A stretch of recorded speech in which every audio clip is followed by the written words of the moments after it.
Isa-isang pinangalanan ng mga dating escorts ni Congressman Zaldico ang mga senador at kongresista na dinalhan nila ng mali-maletang pera mula sa flood control anomalies. Nangyari ito sa Blue Ribbon Committee hearing ng Senado kahapon. Kabilang sa mga pinangalanan nilang tumanggap ng perang nasa maleta ay si Pangulong Marcos, dating House Speaker Martin Romualdez at dating Senate President Tito Soto. Ayon sa mga dating sundalo, hindi ito aligasyon, kundi totoo dahil meron silang mga resibo o mga picture at video na magpapatunay na nakatanggap sila ng pera.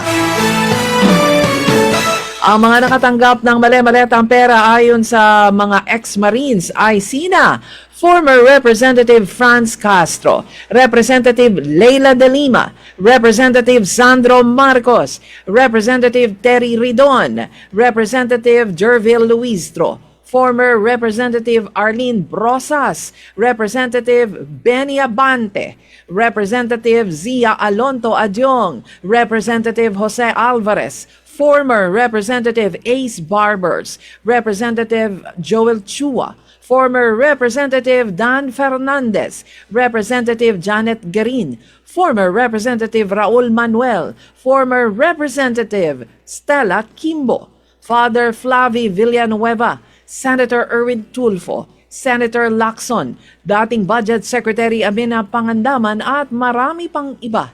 Lahat sila ay mga maingay laban kay VP Sara Duterte at mga supporter ng impeachment complaint.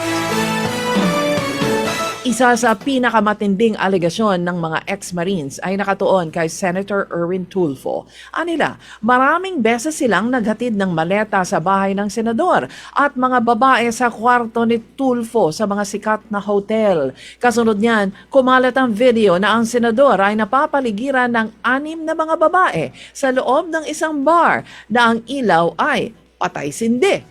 Tulad ng inaasahan, ito'y pinasinungalingan ng senador. Pero giit ng mga ex-Marines, hindi nagsisinungaling ang hawak nilang video at picture.